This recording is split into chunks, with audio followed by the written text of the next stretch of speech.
ಸ್ನೇಹಿತರೆ ನಮಸ್ಕಾರ. Motivate moment YouTube ಚಾನಲ್ಗೆ ಸ್ವಾಗತ. ಇವತ್ತು ನಾನು ನಿಮಗೆ ಒಂದು ರಿಯಲ್ ಇನ್ಸಿಡೆಂಟನ್ನು ಹೇಳ್ತಾ ಇದ್ದೀನಿ.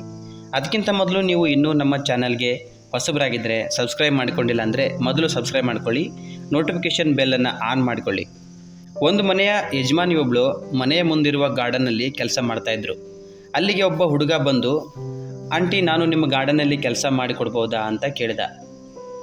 ಬೇಡ, ನನಗೆ ಹಣ ಕೊಡೋಕ್ಕೆ ಆಗಲ್ಲ, ನೀನು ಕೆಲಸ ಮಾಡೋದು ಬೇಡ ಅಂತ ಹೇಳಿದರು.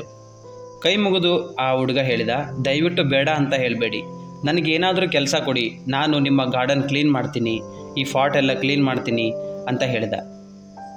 ಹೌದಾ, ಹಾಗಾದರೆ ನಿನಗೆ ಎಷ್ಟು ಹಣ ಕೊಡಬೇಕು ಅಂತ ಕೇಳಿದಳು. ಹಣ ಏನು ಬೇಡ, ನನಗೆ ಊಟ ಕೊಡಿ ಸಾಕು ಅಂತ ಹುಡುಗ ಹೇಳಿದ. ಹಸಿವಾಗಿದೆಯಾ, ಹಾಗಿದ್ದರೆ ಮೊದಲು ಊಟ ಮಾಡು, ಆ ನಂತರ ಕೆಲಸ ಮಾಡು ಅಂತ ಹೇಳಿದರು. ಇಲ್ಲ ಆಂಟಿ ಬೇಡ, ನನಗೆ ಮೊದಲು ಕೆಲಸ ಕೊಡಿ, ಆ ನಂತರ ಊಟ ಕೊಡಿ ಅಂತ ಹೇಳಿದ. ಆಮೇಲೆ ಮನೆಯೊಳಗೆ ಹೋಗಿ ಕೆಲಸದಲ್ಲಿ ಅವರು ಬ್ಯುಸಿ ಆದರು. 1 ಗಂಟೆ ನಂತರ ಹುಡುಗ ಸರಿಯಾಗಿ ಕೆಲಸ ಮಾಡಿದಾನೆ ಇಲ್ವಾ ಅಂತ ನೋಡಿದರು. ಆಗ ಅವರಿಗೆ ಆಶ್ಚರ್ಯ ಆಗಿತ್ತು. ವಾವ್, ವೆರಿ ಗುಡ್, ತುಂಬ ಸ್ವಚ್ಛವಾಗಿ ಕ್ಲೀನ್ ಮಾಡಿದೆಯಾ, ಎಲ್ಲ ಫಾಲ್ಟ್ಗಳನ್ನು ನೀಟಾಗಿ ಜೋಡಿಸಿಟ್ಟಿದೆಯಾ, ವೆರಿ ಗುಡ್, ಬಾ ಹಸಿವಾಗಿರುತ್ತೆ ಊಟ ಮಾಡು ಅಂತ ಕರೆದ್ರು. ಊಟ ತಂದು ಕೊಟ್ಟ ಕೂಡಲೇ ಆ ಹುಡುಗ ಆ ಊಟವನ್ನು ಬ್ಯಾಗಲ್ಲಿ ಹಾಕೊಳ್ಳೋಕ್ಕೆ ಸ್ಟಾರ್ಟ್ ಮಾಡಿದ. ಕೆಲಸ ಮಾಡಿ ತುಂಬ ಹಸಿವಾಗಿದೆಯಾ, ಮೊದಲು ಊಟ ಮಾಡು, ನಂತರ ಇನ್ನಷ್ಟು ಬೇಕಿದ್ದರೆ ನನಗೆ ಮತ್ತೆ ಕೊಡ್ತೀನಿ ಅಂತ ಆಂಟಿ ಹೇಳಿದರು. ಇಲ್ಲ ಆಂಟಿ, ನನಗೆ ಇಲ್ಲಿ ಊಟ ಮಾಡಲ್ಲ, ನಾನು ಮನೆಗೆ ಹೋಗ್ತೀನಿ ಅಂತ ಹೇಳಿದ. ಯಾಕೆ ಅಂತ ಅವರು ಕೇಳಿದಾಗ, ಇಲ್ಲ ಆಂಟಿ, ನನ್ನ ತಾಯಿಗೆ ಹುಷಾರಿಲ್ಲ, ಗೌರ್ಮೆಂಟ್ ಹಾಸ್ಪಿಟಲ್ಗೆ ಹೋಗಿದ್ದೆ, ಡಾಕ್ಟರ್ ಮಾತ್ರೆ ಕೊಟ್ಟಿದ್ದಾರೆ, ಖಾಲಿ ಹೊಟ್ಟೆಯಲ್ಲಿ ಮಾತ್ರೆ ಕೊಡಬೇಡ, ಏನಾದರೂ ಊಟ ಮಾಡಿಸಿದ ನಂತರ ಈ ಟ್ಯಾಬ್ಲೆಟ್ ಕೊಡು ಅಂತ ಹೇಳಿದ್ದಾರೆ ಅಂತ ಹೇಳಿದ. ಇದನ್ನು ಕೇಳಿ ಆ ಮನೆಯ ಯಜಮಾನಿ ಜೋರಾಗಿ ಅಳುತ್ತಾ ಕಣ್ಣೀರು ಹಾಕೋಕ್ಕೆ ಸ್ಟಾರ್ಟ್ ಮಾಡಿದ್ಲು. ಯಾಕೆಂದರೆ ಅವರಿಗೆ ಈ ಥರದ ಮಗು ಇರಲಿಲ್ಲ.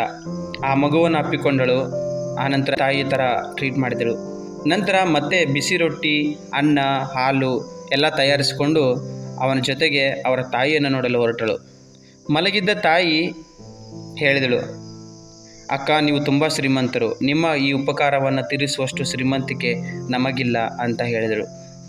ಆಗ ಆ ಶ್ರೀಮಂತ ಮಹಿಳೆ ಹೇಳ್ತಾಳೆ, ದೇವರು ನಿಮಗೆ ಕೊಟ್ಟಿರುವ ಗಿಫ್ಟನ್ನು ನನಗೆ ಕೊಟ್ಟಿಲ್ಲ, ನನಗಿಂತ ನಿಜವಾದ ಶ್ರೀಮಂತೆ ನೀನೇ ಅಮ್ಮ, ದಯವಿಟ್ಟು ಹಾಗೇನು ತಿಳ್ಕೊಬೇಡಿ, ನೀವು ಮೊದಲು ಆರಾಮಾಗಿ ಅಂತ ಹೇಳಿದಳು. ಹಾಗೆ ಹೇಳುತ್ತಾ ಹೊರಗೆ ಬಂದು ಕಣ್ಣೀರು ಹಾಕಿದಳು. ಮುಂದೆ ಆ ಮಗುವಿನ ವಿದ್ಯಾಭ್ಯಾಸವನ್ನು ನಾನೇ ನೋಡ್ಕೊಳ್ಬೇಕು, ನನ್ನಾಗಿ ಮಾಡಬೇಕು ಅಂತ ತೀರ್ಮಾನ ಮಾಡಿದಳು. ಈ ಮೂಲಕ ತನಗೆ ಮಗುವಿಲ್ಲ ಅನ್ನುವ ಚಿಂತೆಯಿಂದ ತಾನು ಹೊರಗೆ ಬರಬೇಕು ಅಂತ ನಿರ್ಧರಿಸಿ ಅಲ್ಲಿಂದ ಹೊರಟು ಹೋದಳು. ಫ್ರೆಂಡ್ಸ್, ಈ ಕತೆ ನಿಮಗೆ ಇಷ್ಟ ಆಗಿದ್ದರೆ ಲೈಕ್ ಮಾಡಿ, ಶೇರ್ ಮಾಡಿ, ನಿಮ್ಗೇನು ಅನ್ನಿಸ್ತು ಅಂತ ಕಾಮೆಂಟ್ ಮಾಡಿ. Thank you.